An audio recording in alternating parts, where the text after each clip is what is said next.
people who live in penthouses who have that 3 bottles of liquor with dust on them there, they don't really drink very much. Special occasions. And 2 glasses of scotch, and they're fucking loopy. Well, I noticed it more with the actresses too, especially I did Jodie too. Foster. Right? Jodie Foster, where I was like, this isn't like calm down. Like, don't overdo it. I understand you're drinking, you're getting drunk, but there's just certain things that I recognize in theater acting that I started to notice in this, and it was kind of slowly taking me out. Even though as soon as that starts, just as soon as I'm like, okay, you're about to, and then the movie ends, and I'm like, oh, okay. I didn't. It ends abruptly. I didn't have the problem at all with the acting. I thought it worked for me. In fact, I thought Jodie Foster and Christoph Waltz were the 2 standouts here. I mean, Jodie Foster especially, if partially because, hell, nothing would have gone wrong in the first place if not for her. And True. She's supposed to be the nicest, sweetest, most liberal, I'm going and doing all these things for the poor and disenfranchised of them all, right? She should be totally understanding, but no one is more closed-minded than this woman. You can see underneath her surface early on. Oh, yeah. And she's the one to watch in the whole thing. Yeah. I mean, you felt like she overdid it, but I thought she was what it needed. She was what really kept it going. I agree, and I think that she's exactly the type of person that you give 1 glass of scotch to, and that's precisely her. I didn't Well, have maybe a because problem I with it. found her annoying. I mean, even though it's that character, it's not so much her acting or anything. It's just that character that she portrays. It's an annoying character. It's everything I would hate about liberals, where I'm like, oh, God, just shut the fuck up. Well, It's funny because the 2 drunk thing, I felt that more with Kate Winslet. And I really, like, her and Jodie Foster, to me, were the 2 best. But with Kate Winslet, I was like, she's too drunk that quickly. And it's knocking me out. I wish I wasn't noticing that because it's bothering me. Well, she was, it's hard to say because, there's a whole thing that involves her getting sick that seemed to have really less to do with her drinking than it did with her having stress issues. Because they addressed that early on, that she's got some kind of stomach problems right from the get-go. And that's a really funny sequence that plays out because of that. But that's really the winning grace of this. It's irritating, you're right, as Jodie Foster would be in real life. Although I say, she's an irritating liberal, but don't say that's what liberals are like, because that's like 1% of them are like that, as surely as 1% of them are like of conservatives are like Newt Gingrich. She represents that 1% really well. Yeah, she does. And we've met a few of them, and oh boy, I grew up in a town full of them. That you did, Birkenstock City. I have to give credit to what is it, John C. Reilly? Okay, because that guy, to me, he was like he was kind of like the anchor with this whole thing, because everything that was coming out of his mouth is exactly what I was thinking as far as the whole interaction with these characters. I'm like, wow, if I were anyone in this fucking room dealing with these people and dealing with this issue, I'd be that fucking guy. I don't know. I kept going, all right, so he's supposed to be more of the everyman, as it were. Definitely the most identifiable character among most people, I would think, watching this film. But at the same time, he eventually starts exuding a proudness of being the everyman, where you're like, hey, man, but that doesn't make you special. Yeah. Well, I like the fact that in some ways he was such an asshole that it did make him special. Like, I like that he was like, what you see is what you get with me. And if you don't like that, fuck off, And you know what? My wife can fuck off, too, because she's starting to annoy the shit out of me. The only thing about him in that character was like, I was like, wow, this is just a toned-down version of what he'd just done in Cedar Rapids. I know. And this was, that's why he's the one guy to all this 4 that's not really being noted in acting circles. It's not that he does a bad job. He does a just fine job. But he stretches the least of anyone here. But that's good. He should be that character. This movie needs somebody like him. Even so, like you were saying, he's a guy who goes, hey, man, I'm just what you see is what you get. But as the movie proves, nobody is that way. There's lots of people who like to think they're that way, but it's just a fact of life that absolutely no one is, their surface is who they are inside. People love to say that. They and love I'm like, to you're say so that. full of and shit. sometimes they believe it even. Yeah. But it's just not the case. Where like everybody is, a deeper pool than that. I'm sorry. Now, interesting even fact. Britney Spears. Interesting fact. Right now, this play is at Zachary Scott, our local theater. Is it really? Yeah. Oh, wow. Yeah. It opened the same week we saw this. Yeah. It was. As a matter of fact, I checked in the Chronicle. It was playing right then. Yeah. Because I almost won some tickets to it. But Does it have a second act? No. It's just like this. But what's interesting about it, because I just talked to somebody who saw it this weekend. In the play here, the Christoph Waltz, Kate Winslet couple are black. Really? Yeah.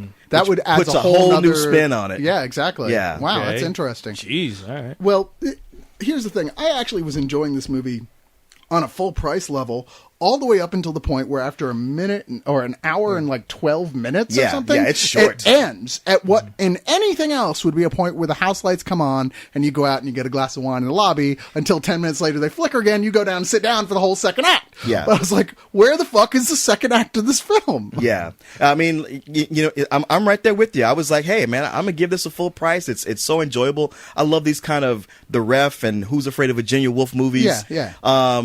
But yeah, right then where it hits that crescendo, like, God damn it, this is like the 8th movie I've seen this year where I'm like, ooh, what's going to happen next? Lights come on, get the fuck out of our theater. Oh, yeah. See, I thought it ended just where it should, because there's a point, like I said, after a while, it started getting tiring when I noticed that at least it felt like, okay, these people are arguing the same thing over and over, and they're, you know, until they get some drinks into them where they're arguing about something entirely different, where I'm like, I like a good argument just like anybody else, especially conflict between couples. That's always fun to watch. But I was really hoping Tyler Perry would step in and start writing them some shit to get it real crazy. I agree. There should have been a second act that like the Jeffersons came in and add a whole nother. So I'm like, you could only. Would you white people shut up? Yeah, you could only argue the same, you know, have the same conversation, argue the same points over and over again until it's just like, okay, now I'm annoyed. I'm tired of being the fly on the wall. I want to get the fuck out of this room. I think it's a brilliant 2 acts. And whatever happened to the third act, it's like, man, you put that on there, and you got me with a full price movie. But as it is, I have to go with a low matinee. I'm not going to go as far as a low matinee because I did really enjoy this all the way through. I mean, up until the point where it was like somebody lost the last bit of it.